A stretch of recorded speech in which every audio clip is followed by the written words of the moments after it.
always fun. It's always fun to have our Friday morning pep talk, and welcome to everyone. This little session is designed to put a pep in your step on a Friday morning to give you a boost throughout the day. It's about vulnerability, it's about sharing. It's a particular passion of mine. I'll start by acknowledging that the land I particularly meet on today, sometimes we have others from interstate, but I can't see anyone today. The land of the Kaurna people, and we respect their spiritual relationship with their country. We also acknowledge the Kaurna people as the custodians of the Adelaide region, and that their cultural and heritage beliefs are still important to the living Kaurna people today. I'm excited to welcome Emma Mark and Fiona Dorman. Just give us a wave, lovely ladies. Emma is the founder of Mum's Lounge, which is an online magazine for the woman, the mum, the woman.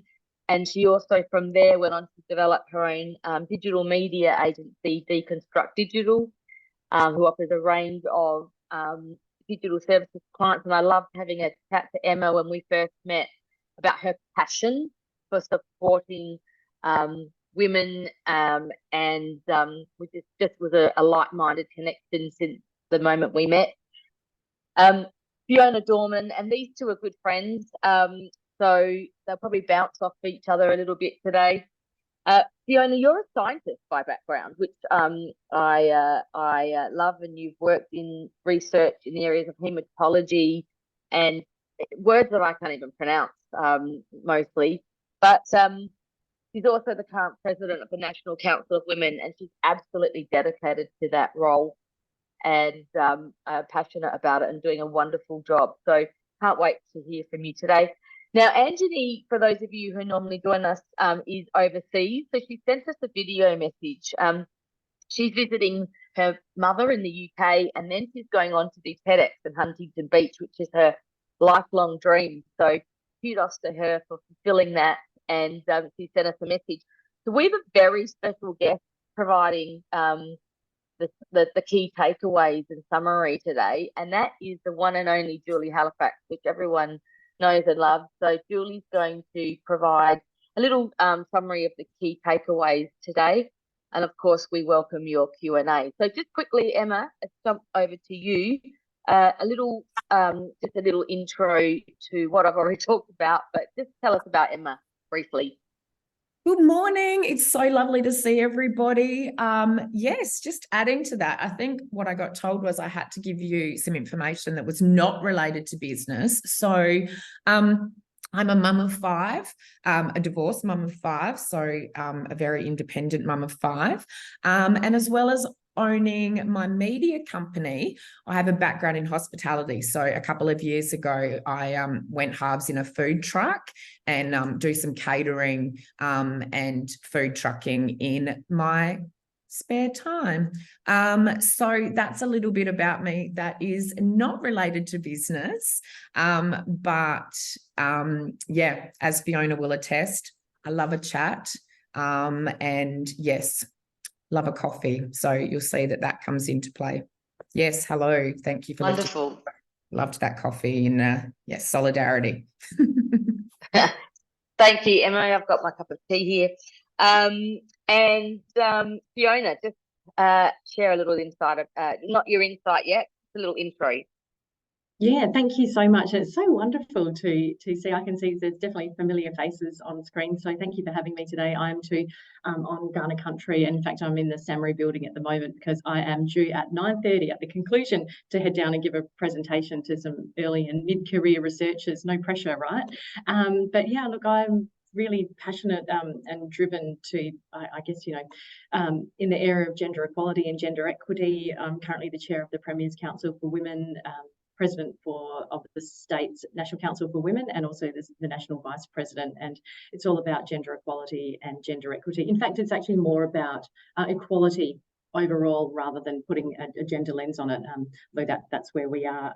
Very proud business owner of a number of businesses. We cover biotech, IT, software development, agriculture, farming, fashion, but mostly I'm very proud of a new role that I've been involved in the last probably maybe 2 years or so. It's called the South Australian Women's Fund. It's a South Australia's first dedicated philanthropic fund dedicated to benefiting women and girls in South Australia. So many of the other states have one. There's the Melbourne Women's Fund, and there's the Sydney Women's Fund, and the Australians Investing in Women's Fund, but South Australia didn't have one. So myself and some colleagues are very proud to fill that gap here just for South Australian women and girls.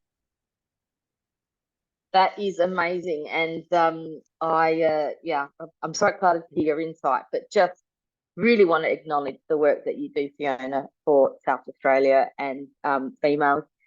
I'm looking forward to everyone's intro. I just thought I'd share something this morning. I was out running. I'm still in my running gear, and I was out running this morning as I try and train for City to Bay, and anyone who wants to join in, please feel free to join our little team.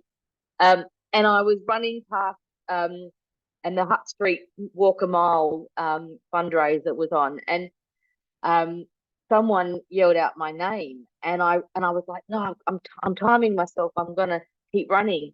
And then all through my head, I kept thinking, oh, I feel so bad. I didn't stop. I don't know who that was. Did they think I was rude? And I had to just sort of really stop myself to go, hang on a minute. No. I'm running. I'm doing what I, want to do. It wasn't rude. But it's funny how the little voices in your head can play out a little bit. So just thought I'd share that this morning. It was, if it was any of you, I'm really sorry if I ran past you, but I was focused on my run, and I was just really had to be conscious about what my mind was doing at that time to make sure that I had a good day today. And I'm also going to just remind you now, and at the end of this session as well, that I've sent out the Women in Celebrating Women in Business luncheon information for the 12th of September. If you haven't got it, please let me know, but I would love to see you all there. So I just wanted to say that before I forgot, actually. Okay, so let's jump straight to 3 minutes with Fiona Dorman. And I just note that Fiona does have to run off a couple minutes early. So if you see her pop off screen, that's why. But Fiona, over to you. Right, thank you so much. Oh, the power, got my minutes. Look, I just feel really thrilled to be here with you today. And, it's always a bit of I must admit first up that I'm not very good at sort of talking about, like reflecting about myself. So I'm used to giving presentations about, AIM method, results, conclusions. And, I can tell you I'm great at data. I'm great at spreadsheets, by the way. If you need a spreadsheet, you just let me know. I've got graphs, I can do you a bar chart, no problem. So, in being asked to sort of, I guess, give a reflection about maybe it's about leadership and about, about the work that you do and the whys and wherefores. It's quite, Natasha mentioned the word vulnerability, and I think it does put you in a vulnerable place just to be putting thoughts down that are not just facts. I'm a facts person, and so this is quite different to me. But I thought in that first reflection of, I was thinking, why do I do what I do? And I think it's because I never thought not to be doing what I'm doing outside of my day job. And I've been almost for as long as had started in research. I was also very heavily involved in women's organisations since I think maybe when I left. I was giving presentations already to some women's organisations where I was part of a group called the Asian Women's Consultative Council. I'm Chinese Malaysian by background, and I was already presenting there. And you sort of get wrapped up in the whirlwind of amazing women who say, "Come on, you can do this, and by the way, you can join that group, and you can be that delegate for me." And a number of years later, you end up, having added all of these activities to what you just do. But I think taking it back a step, though, I think really driven by compassion and the motivation to make a difference. And I think that I really take very seriously that small steps help you climb mountains. So with all of our small steps, we really do have that opportunity to give and to learn and to grow. I was saying before, I did start my career in research as a scientist, and I reflect back and I think, I don't know why I was a scientist, because, I was probably the most unlikely person if we go back and ask my science teachers. would you, where would you see yourself in 10 years? But what I realized is that I really like puzzles. I really like putting things together. I like gathering information and finding the right information and putting it together. And science is kind of that ultimate puzzle where you think you know what the puzzle looks like, but you don't really know. It's kind of behind a cloud. And not only do you not know really what the puzzle looks like, you've got to build all of your pieces along the way with whatever tools and knowledge you have at the time. And as you start laying things down, then the picture starts to uncover. But if you are also, I guess, the competitive type, almost like me, just a little bit, you're also very aware that there are other teams around the world and maybe near you also working on that same puzzle, trying to get to that answer at the same time. So it's having that healthy desire to uncover, I think, is where a lot of my work comes from. In part of this leadership journey, give me the wind up, Natasha, too, if I'm getting close, is I did just want to reflect on some of the parts about the leadership aspects of what I do. And I will also just briefly mention the South Australian Women's Fund. That was quite a step out of my, I wouldn't say comfort zone, but it's something very new for me to step into the world of philanthropy and to understand what that looks like. So I have two very incredible colleagues, Alexandra Nunn Dimos from the Dimos Foundation and Sarah Langley from the Langley Foundation. And we came together a few years ago and said, well, where are projects like we were talking about being funded? What does that look like? And we sort of thought, well, we don't have one here. Why don't we have one here? And we thought, well, we should do that. And we thought, can we do that? And we're like, well, why don't we do that? So, it's all those really interesting reflections of, okay, now what does that look like? And part of that what that looks like is bringing together, and this goes for all of our pieces of work, is bring people along the journey who are experts in their field. Don't be afraid to ask questions, have a trusted circle that's around you. I'm very lucky that I have probably lots of trusted people around me, or people that I trust with their knowledge and an expert knowledge and professional knowledge. So we walk that journey together, and I've written in my notes, don't let ego get in the way of the right decision. So that certainly does come into lots of the work that we do. I think something might sound cool and it might be, a great opportunity and what have you, but to always reflect on, what is the right decision, and don't try and let that vulnerability come to the fore, I think, so that you can see clearly where you're going to. I've written down as well, ask for help, ask lots of questions. I often reflect, it could be anywhere, like, oh gosh, is that a silly question? Have I asked too many questions? And I think, no, actually, if I have the question, it means I've got questions. And so just go for it and actually just ask more. Life is not an exam. If you need to know something, then just ask, and ask those trusted people that walk with you. Thanks, Emma. Fiona, I might just wrap up there. Yes, there's some awesome little very finite key takeaways there. So thank you for that. Now, Emma, I'm going to hand it over to you. And Fiona, whilst you're listening to Emma, if there is a link for that Women's Fund, can you put that in the chat? If there is a page to go to or an email address? Emma, over to you. Hey, good morning. So that was great. I always love listening to my friend talk. She's a very inspirational person, and I always go a little bit like this. I could listen to her forever. I guess what I wanted to talk about, especially around the theme of breaking barriers together, is when I started, especially Mum's Lounge, 14 years ago, I wanted something to do around my children. So everything I've always done has been around my children. I wanted to find a platform for women that wasn't just about talking about, breastfeeding and all these things we were doing as mums. It was about a resource of being there for mums, but also utilising the fact that we had all these mums that had children and now were at home. They hadn't had a lobotomy. They were still amazing at everything that they did. So it was creating this network of mums. And I guess long before we got this whole work from home concept with COVID, my business has been very much about mums working from home because they get it done. So a few things I wanted to talk about, and I love a motivational saying, so you might get hit with a few of those. So there we go. So I guess to me, business and life is about vulnerability. You know, there is strength in vulnerability. Discomfort is the place where the greatest things happen. If you feel a discomfort, it means that you are doing something important. And if you push through, great things will happen. You know, the imposter syndrome. I love this. We are all imposters. The greatest people have self-doubt. You know, you look at all the speakers that had spoken before Fiona and I today, you go, that's a lot of, you know, big names.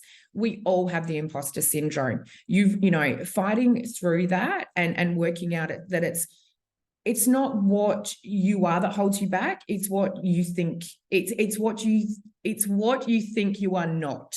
So by getting rid of this, I can't do this, you know, you embrace who you are and knowing your worth. You know what you're great at. If you're good at something, there's a reason for that. You've invested in your time. Collaboration and celebration. I love this. Create your tribe.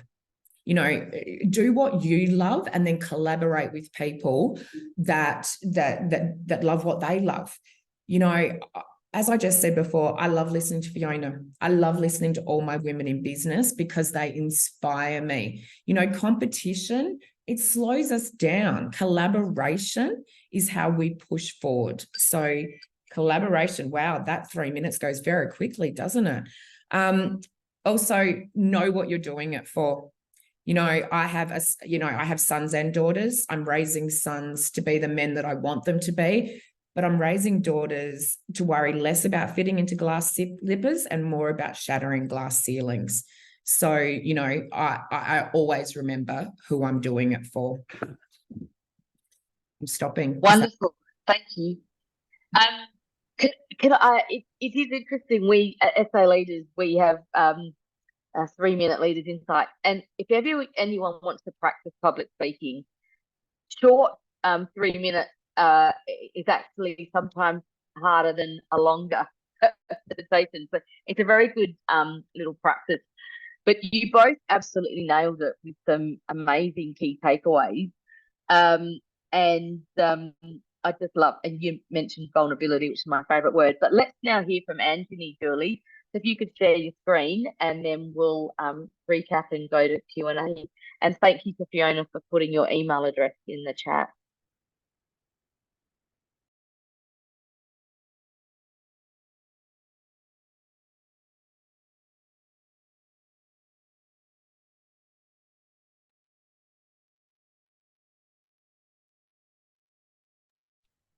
Have we got volume there, or is it?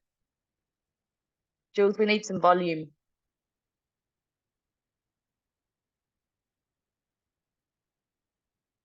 Just go back to the start and put some.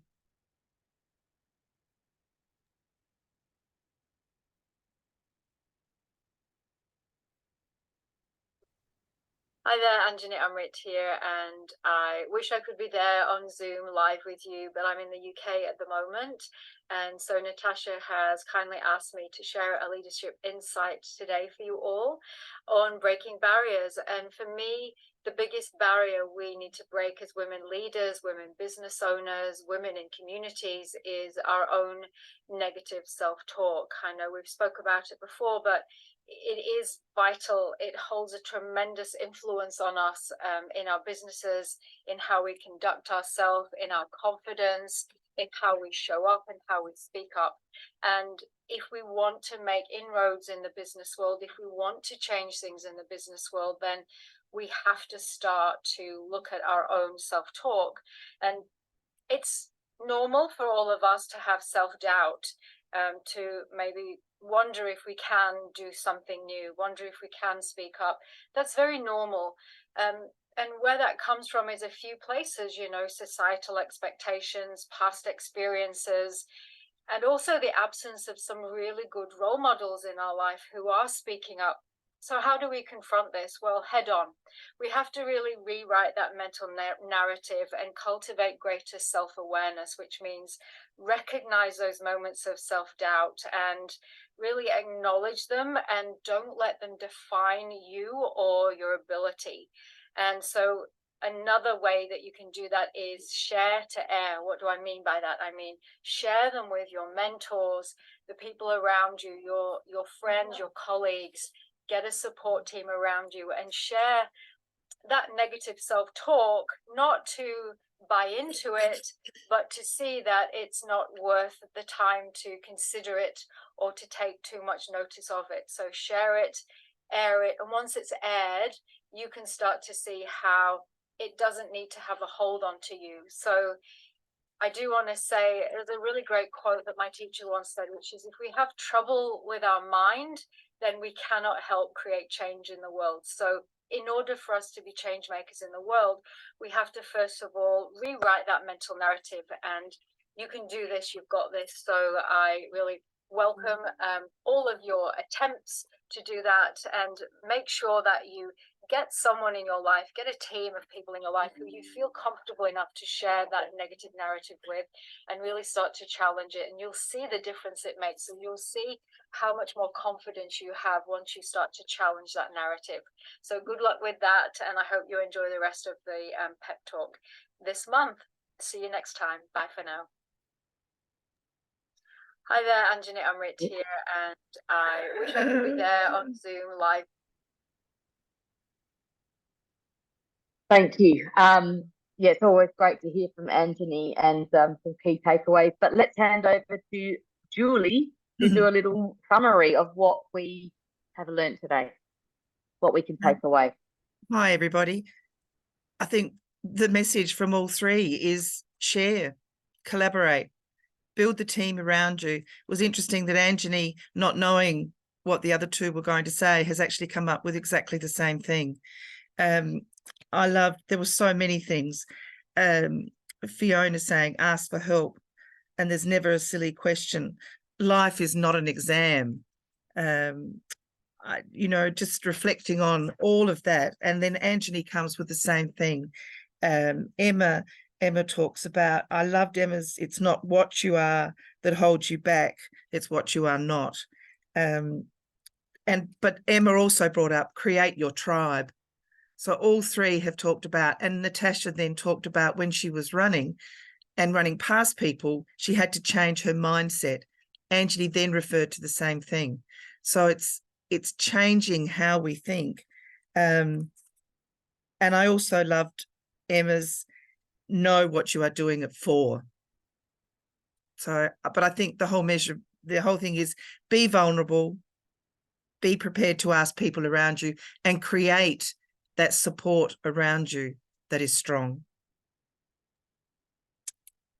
Wonderful. Thank you, Julie. So I welcome you all to put some questions in the chat box, or flag if you want to ask a question. I'll kickstart. Fiona, I'll start with you. And if you need to jet off after this, just feel free. We talk about vulnerability and awareness. So awareness to me is a critical element. If you're asleep, if you're not aware, it's very hard to change or to ask for help or etc. Is there a tool that you use or a trigger that you use personally to help? Just sometimes I forget, you know, my awareness lapses and I have to remember to check in again. Is there something that you do that helps you with that personally? Do you know, I think it is, you'll know this very much, Natasha, and I'm sure and many people online today, is I actually think that doing work, like I do a lot of work in the volunteer space and the not-for-profit space, and that balance of having different roles, many different types of roles, keeps you a bit more grounded. You know, when you give yourself to learning and giving over, then you actually receive a lot more back. So, you know, you learn, you know, your EQ, your emotional intelligence, you know, improves. But I think it's just, you know, it is just that humbling experience. I think, you know, when you give yourself over to completely to just share and give your skills, then it I guess, you know, it stops you from spiraling out. You know, it's very easy to be in your echo chamber of you know, how good am I, or whatever that might look like to you. But I think it just gives you broader, less focus, and just that broader scope of, you know, where am I in this crazy world. Thank you. And I'll give you the second question, and that before I go to Emma, because I'm just mindful of your time. Claudine has asked a question in the chat box that recognising you're both super busy, do you have any tips on balancing expectations from others and not overcommitting on your own time? Thanks for that question, Claudine. I'm clearly terrible at this because I'm literally rushing downstairs to go to another talk in a minute. Look, you know what? It's really hard. This might sound really silly and really obvious, but everything that I do goes in my diary, everything. And if I need to, phone somebody or whatever it might be. I spoke to a friend the other day who makes CRM, so customer relation management software. I said, are there ones just for life? Can I just use that for life? Because I need to keep track of everything. And the answer is generally yes. But anyway, that seems a bit over the top. But yeah, you just I use the words, I don't use the words no a lot, but I do say the words, look, I'm really at capacity and, can we reschedule? So it's sort of a softer way of saying, it's not saying no, because I do believe, if I believe in something, I will try to do it. But it's just about finding the right time. And look, some days you're pillar to post, wall to wall things, but I feel like if I feel like it has purpose and it matches my values, then I will say yes. Because I learn as well from that. So thank you for that question, Claudine. And now I do need to go, but thank you so much for having me today. Thank you. Good luck. Good luck. Thank you so much. Presentation. Good luck, Angel. Bye. So Emma, I'll hand over to you. Maybe we'll just start with Claudine's question. Yeah, I'd love to. That is such a great question, because I'm one of those people that it would not surprise you. I'm president of the Parents and Friends Association at my kids' school. Like, busy people, we just keep taking things on. I am all about what Fiona just said. I'm in digital, but I have a paper diary. If I cannot turn my diary and see the week ahead across whether it's business, what the kids are doing, all of that sort of stuff, I would lose my mind. That being said, when I say no to people, they know that I am serious, because they know that I try and do as much as I can. So it is actually being the person to stop and say, you know what, I can't do that. I did this last week, and my friend goes, okay, I know how busy you are, because you never ever say you can't do something. So I think it's just realizing that we can say no, but also say no to things that don't excite you. We so often just say yes to everything, and then we're stuck doing these things that, we're doing out of obligation. I want to be excited about everything I go to do. Every coffee or meeting I have, I'm so excited to meet that person, have a chat, learn about their business, whatever it might be. So, but yeah, I mean, I know some of the wonderful people in this group. So all through that. Thank you. And just reflecting on the second question, the original question I asked about, is there a way that you remind yourself, a trigger, move into a conscious awareness about when maybe your thoughts are out of control, or you just want to check in during the day on yourself? Yeah, so I'm a massive person who believes in podcasts now. I put a podcast, I've actually worked out that I think I put a podcast in my ear to babysit my inner thoughts so that I can get other stuff done. Because sometimes I won't even be listening to the podcast, but I've got a whole lot of stuff done. I like to go out and walk and listen to something. I like to just stop and recognize why I'm doing everything. From the moment I started my business, and I've always dropped my kids off and picked them up from school. My son will be in year 12 next year. It's quite embarrassing, but that was something I always wanted to be there for my kids. So, holding myself accountable for that means that no matter how out of control I get, I'm always coming back to, but it's that. I said to my kids this morning, I'm so nervous. I'm about to go and meet all these, sensational business people online and, be all motivational. And the kids were like, why are you nervous? You do that every day. You've got this, you're independent, you're strong. And I'm like, oh my God, I've done it. The kids actually believe that. They believe it because I do it. Like, there's that imposter syndrome again. My son's nearly 17. I haven't faked it for 17 years, but it's telling yourself that. And so, yeah, a lot of, you know, holding yourself accountable, remembering why you're doing things, and then coming back to that. My safe space is my friends and my family. You know, if I'm feeling overwhelmed, I make time to spend with them because that brings me back down. Wonderful, thank you. Well, I'm just mindful of time. We're spot on 9:30 or 9:31. I'll just launch the poll because we appreciate your feedback. I'd like to thank Emma and Fiona for their vulnerability and their time and sharing with the group. We will be back next month. If any of you want to share, of course, we invite you to put up your hand. Claudine, maybe we'll have a chat about you sharing one day, because I love hearing your story. Just remind you, 12th of September, celebrating women in business luncheon. It's going to be so much fun. For those of you that came last year, it's going to be even better.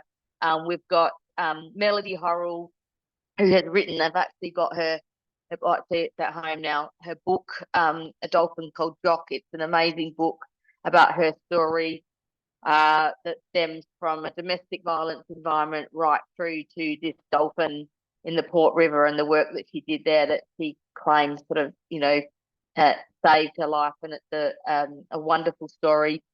Amanda Blair, I'm sure she's going to keep us entertained. She made me add a sentence about language warning to the invitation, and I've actually got her bringing the Dulcie's bus, so everyone can do a little bit of shopping if you're interested. If you don't know about Dulcie's bus, just give it a Google. And we've got some entertainment and more stories. It's going to be a great day. So would love to see you all there. And have a great Friday. And I hope that we have managed to put a pep in your step. Thank you.